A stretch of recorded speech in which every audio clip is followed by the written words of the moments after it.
I found the cassette tape 3 days after my father's funeral while cleaning out the metal filing cabinet in his basement office, the same cabinet he had kept locked for as long as I could remember. It wasn't stored in a case or wrapped for protection, just tucked behind old tax folders and insurance documents as if it had been hidden in a hurry. Written across the plastic shell in uneven black marker were 4 words that immediately made my stomach tighten. Play after I'm gone. My father was not the kind of man who left dramatic messages behind. He was quiet, methodical, and deeply uncomfortable with emotional displays, which made the existence of that tape feel wrong in a way I couldn't explain. I debated playing it for a long time. There was a strong sense that listening to it would cross a line I wouldn't be able to step back from, like opening a door that had been sealed for a reason. Eventually, curiosity won, as it always does. I found his old cassette recorder in a dusty box labeled "Office Old," wiped the grime from the buttons, and slid the tape in. The machine hummed to life, and for nearly a full minute there was nothing but static and the faint whirring of the reels. I almost turned it off, convinced it was blank. Then my father spoke. His voice sounded older than I remembered, strained and tired, as if every word required effort. He said that if I was hearing the recording, then he hadn't had much time left, and that alone made my chest feel tight. He paused often, breathing heavily, and when he continued, he told me not to rewind the tape, not to stop it early, and not to play it more than once. I remember thinking how strange it was that he sounded afraid, because fear was something I had never associated with him. He explained that something had been following him for a long time, though he didn't know exactly when it started. He said it learned people by listening to them, by mimicking voices until it could pass unnoticed, and that once it had learned someone completely, it didn't need them anymore. As he spoke, there were faint clicking sounds in the background of the recording, like something being adjusted or moved nearby, and the longer I listened, the more I felt like I wasn't alone in the basement. My father said he first noticed it through phone calls, hearing his own voice answer questions he hadn't asked, sometimes responding before he even spoke. He talked about missing time, about hours that felt removed from his memory, as if parts of his life had been edited out and replaced. He admitted he had tried to record proof before, but the recordings never came out right, always cutting off just before the important parts. His voice grew quieter as he spoke, and when he said he wasn't sure how much of himself was still real, my hands began to shake. Near the end of the tape, he told me this was the most important thing he would ever say to me. He warned that if I heard him speak my name after this point, then whatever was following him had already learned me too. There was a brief stretch of silence followed by a sharp crackle of static, and then his voice returned sounding cleaner, calmer, and completely empty of emotion. He said my name clearly, perfectly, as if he were standing right behind me. The recorder stopped on its own. I didn't move for a long time after that. The basement felt heavier, quieter, like the sound had been swallowed by the walls. That night, my phone rang at 2:14 a.m., and when I looked at the screen, my father's name was displayed exactly as it had always been in my contacts. I didn't answer. A voicemail notification appeared seconds later, and I deleted it without listening. In the morning, there was another voicemail waiting, this one from my own number, and I finally understood why my father had hidden the tape instead of destroying it. Some recordings don't exist to warn you. They exist to make sure something remembers how to reach you. Before we move on to the next story, give us your verdict on this one. And don't forget to like and subscribe. I found the recording on my laptop late one night while backing up old files to an external drive, the kind of boring task you do on autopilot while half watching something else. The folder wasn't labeled in any meaningful way, just a string of numbers that didn't match any date I recognized, and at first, I assumed it was a corrupted audio file from years ago. What caught my attention was the file name itself. because it wasn't something I would ever type intentionally. It was called confession.archfinal.wav, and seeing that word attached to something stored on my own computer made my stomach tighten in a way I couldn't immediately explain. I almost deleted it without listening, but curiosity crept in again. The same quiet pressure that tells you to look even when you know you shouldn't.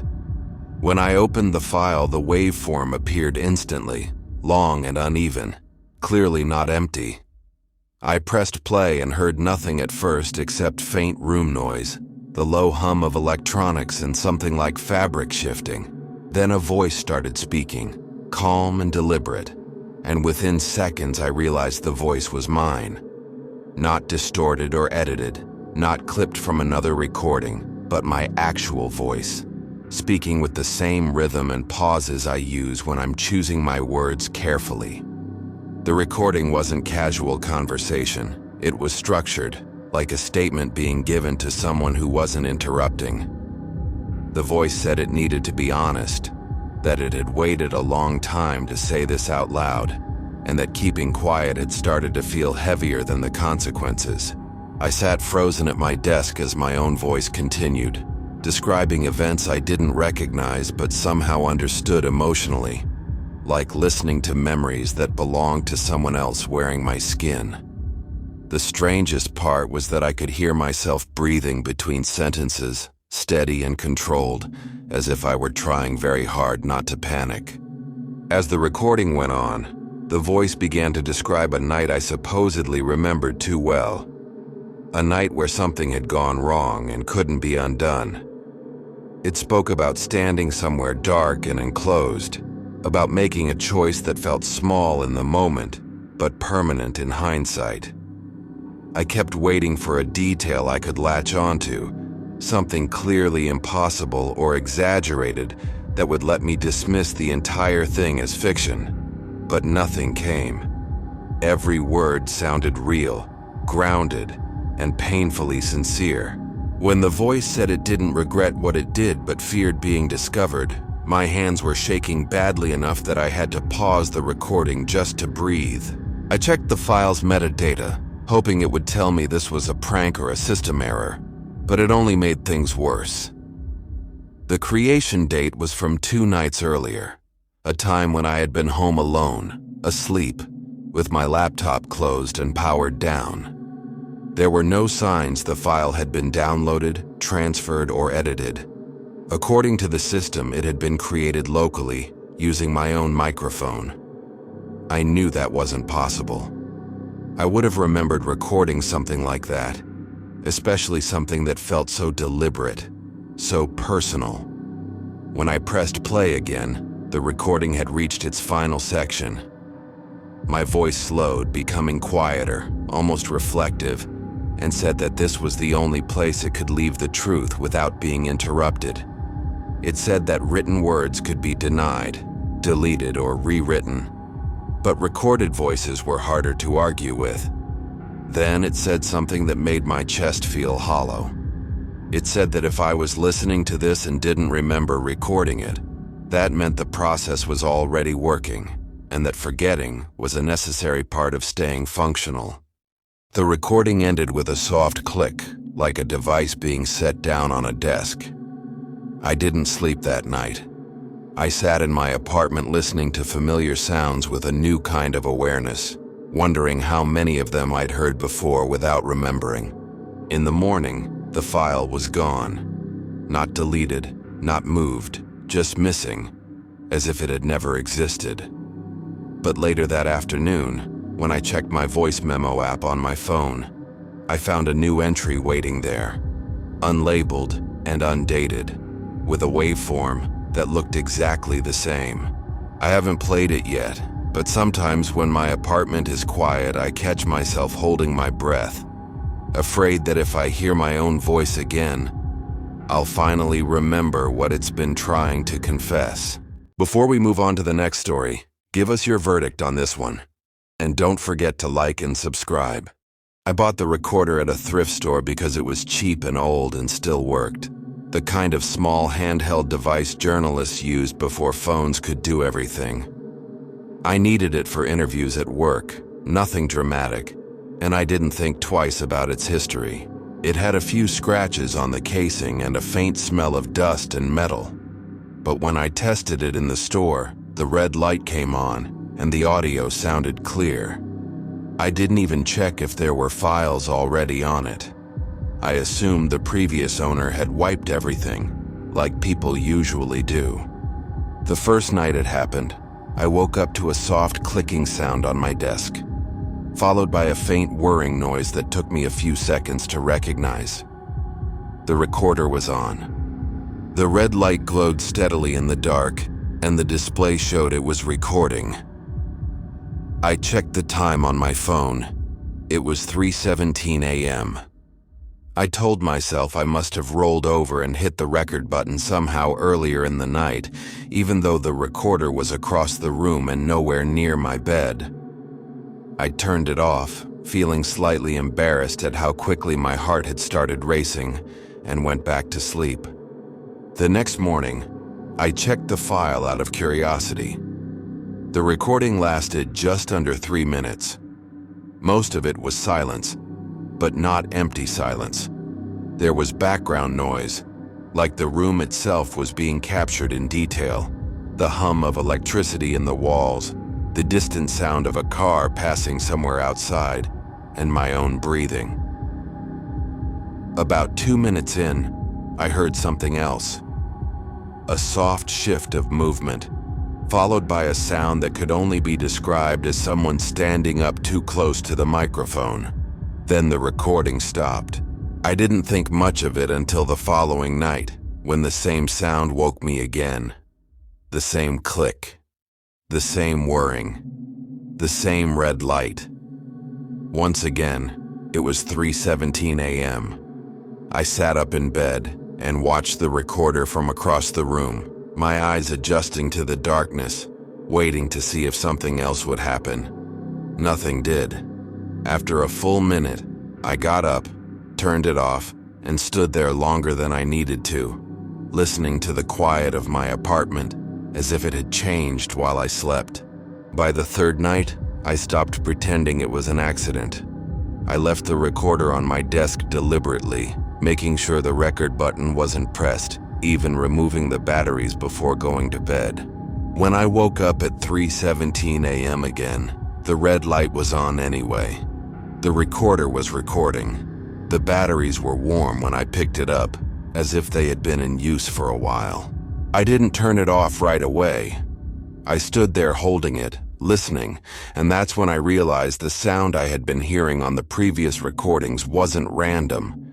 It was timing itself with my breathing. I listened to that recording the next day with headphones on, my skin prickling as I recognized the pattern. Every inhale, every exhale, perfectly matched, like something had been standing just close enough to learn the rhythm. Near the end of the file, I heard a voice for the first time. It wasn't loud. It didn't speak clearly.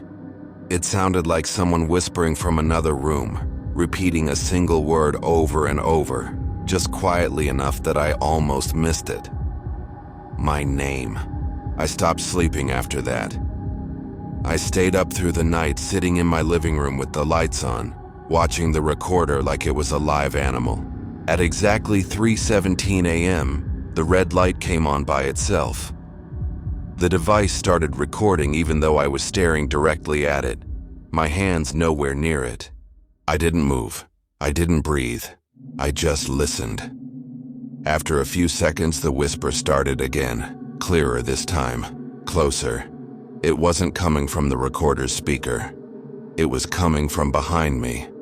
I unplugged the recorder the next morning and sealed it in a drawer, wrapping it in clothes and duct tape like that would somehow contain whatever it had learned. That night, my phone began recording audio at 3:17 a.m. without any app open, saving the file automatically under today's date. I deleted it without listening. I haven't checked any of the recordings since, but every morning when I open my laptop or my phone, there's a new audio file waiting for me, always created at the same time, always the same length, and I'm terrified that one day I'll listen and finally hear myself answering back. Before we move on to the next story, give us your verdict on this one. And don't forget to like and subscribe. I found the recording by accident while helping my cousin clear out his old laptop after he quit his job at the emergency dispatch center. He'd been burned out, exhausted in a way that didn't come from long hours alone, and he refused to talk about why he left so suddenly.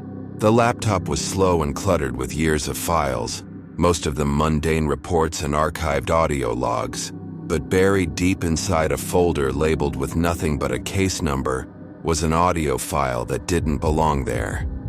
The timestamp didn't match any active incident, and the status field simply read unsent. When I asked my cousin about it, he went quiet. He told me not to open it, not casually, not jokingly, but with a seriousness that immediately made me uncomfortable. He said some calls never make it into the system, not because of technical issues, but because they aren't meant to. I thought he was exaggerating, the way people in high-stress jobs sometimes do. But later that night, curiosity got the better of me. I copied the file to my own computer and played it. The recording began with the familiar tone dispatchers hear when a call connects, followed by silence. Then a man's voice came through, calm and steady, asking if anyone was listening yet. There was no panic in his tone, no urgency, just the quiet patience of someone who expected to be heard eventually. He said he didn't need help, not yet, and that this call was only meant to be recorded, not answered. Hearing that made my skin prickle, because dispatch recordings aren't supposed to work that way. They only activate when someone is already on the line. The man went on to describe his surroundings in careful detail, mentioning the smell of disinfectant, the echo of footsteps somewhere nearby, and the faint sound of machinery cycling on and off. He said he was sitting in a place people didn't look at anymore, a place that existed on old blueprints but not on updated ones. As he spoke, there were soft background noises, distant and hollow, like voices carrying through long corridors. Every so often, the recording would distort slightly, as if something had leaned too close to the microphone.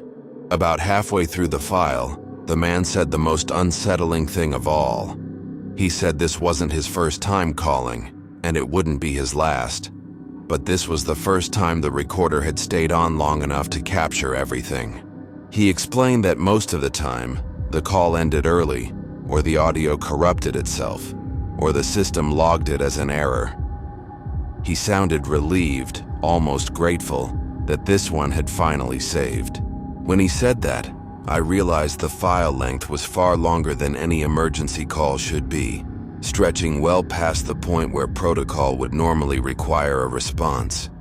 Near the end of the recording, the man's voice changed. It grew quieter, strained, as if speaking had become difficult. He said the reason the call could never be submitted was because once someone listened all the way through, the emergency no longer belonged to the caller. It transferred. He said someone else would start noticing the signs, hearing things they couldn't explain, feeling watched in places that should be empty.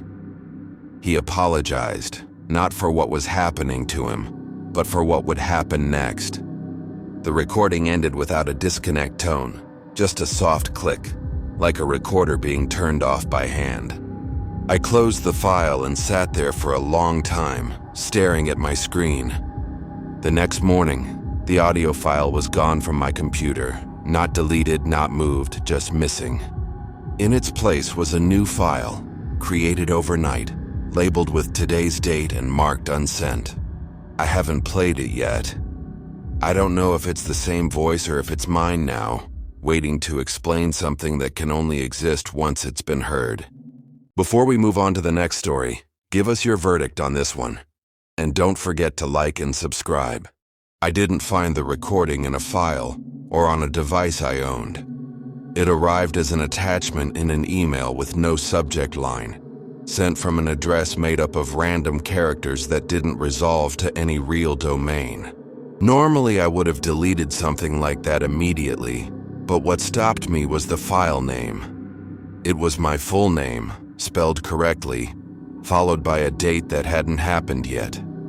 At first, I assumed it was some kind of phishing attempt, but curiosity crept in again, quiet and persistent, and before I could talk myself out of it, I downloaded the file.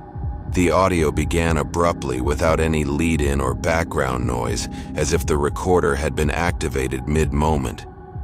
For a few seconds there was nothing but a low, irregular hum, not electrical, not mechanical, something closer to a pressure you could feel more than hear. Then a voice started speaking, but it didn't sound like anyone I recognized.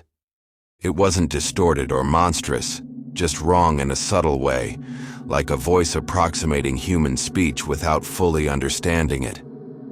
The pacing was off, too measured, too deliberate, as if every word was being selected from a list rather than spoken naturally.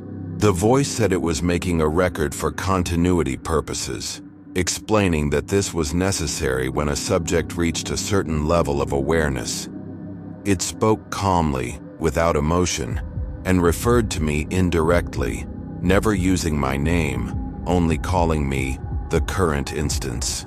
As it talked, I felt an intense sense of being observed, not in the physical sense, but like something had access to my thoughts and was monitoring how I reacted to each sentence. I remember pausing the recording at one point just to breathe, because my chest had started to feel tight without me realizing it.